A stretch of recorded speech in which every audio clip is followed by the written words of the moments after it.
Stormwatch 12 weather with meteorologist Mackenzie Lake.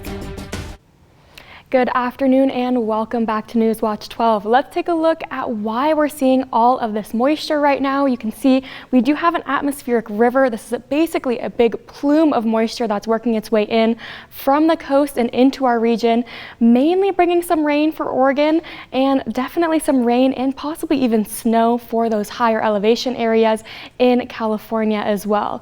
Because this atmospheric river, again, we're still seeing these very active weather right now. You can see based on satellite and radar, seeing some moderate to heavy rainfall really working its way in, mainly impacting those areas west of the Cascades and then into Siskiyou County right now.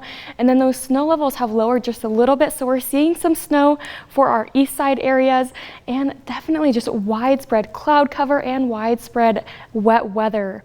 As far as with this storm, we do still have a winter weather advisory in effect until 4 p.m. tonight. This is for those areas above 5,500 feet, so the Cascades and the Siskiyous. They're going to be seeing some very dangerous driving conditions, and you're going to want to have some chains in your car, especially if you are traveling into those areas. As far as for these current temperatures, a little bit chillier for our east side areas. We're at 38 degrees in Christmas Valley, but then a little bit warmer as we move towards the coast. We're at 52 degrees in Brookings. Let's take a look at when this storm will really start to dissipate. It's going to be a pretty active storm for these next couple of days. You can see right around 5:30 p.m. so towards dinner time, still going to be seeing some very widespread precipitation. It's looking like the main amounts of precipitation are going to be falling in the Siskiyou County areas and of course in the Cascades and in the coastal mountains.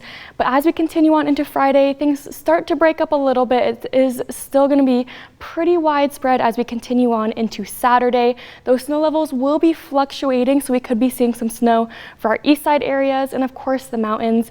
But as we start to head into the new year, lots of cloud cover will be breaking up and we'll be seeing those nice and drier conditions, but that dry weather won't be lasting for too much longer because as we head into the first week of 2023, some more active weather will be working its way in. But for the day today, still seeing lots of rain and snow. We're going to be seeing those breezier conditions for our east side areas and of course some pretty windy conditions up in Crater Lake. Not too bad as far as winds for here in Medford, seeing these temperatures ranging in the 40s and 50s for the day. We'll get up to 50 degrees here in Medford and then 54 degrees along the coast in Brookings.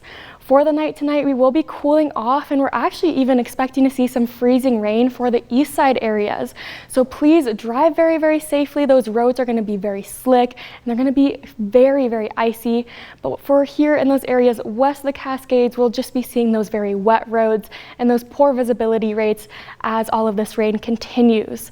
As far as those snow levels I was talking about, you can see as we continue on into Saturday, they're going to lower to around 4,500 feet by around 10 a.m. And then as we continue on into Saturday night, down to 3,000 feet. So some areas like Etna, McLeod, and Fort Jones could all be seeing some snow.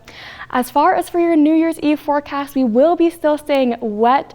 We'll be starting to dry out just a little bit, seeing those temperatures right at around 39 degrees for here in Medford. But then again, some more active weather as we continue on into our new year. As far as for your 7-day forecast, you can see this weekend looking pretty wet for these next couple of days, but again, drying out for 2023. For Northern California, temperatures ranging into the 40s. Going to be seeing some rain mostly for the day today, but then that rain-snow mixture is starting to work its way in for Saturday. For the Klamath Basin, those temperatures in the 30s and 40s. Again, some pretty breezy conditions. You can expect to see some rain blowing all around. Again, please drive very safely, especially tonight as that rain turns into freezing rain. For the mountains, those temperatures into the 30s. Going to be seeing those windier conditions, especially in our higher elevation areas, potentially blowing some snow around and causing those whiteout conditions. So again, you're going to want to be very safe. And for here in the Rogue Valley, those temperatures into the 40s and 50s for this weekend and into the start of next week, staying nice and dry for the first day of 2023, but then some more active weather and some more much needed rainfall into next week.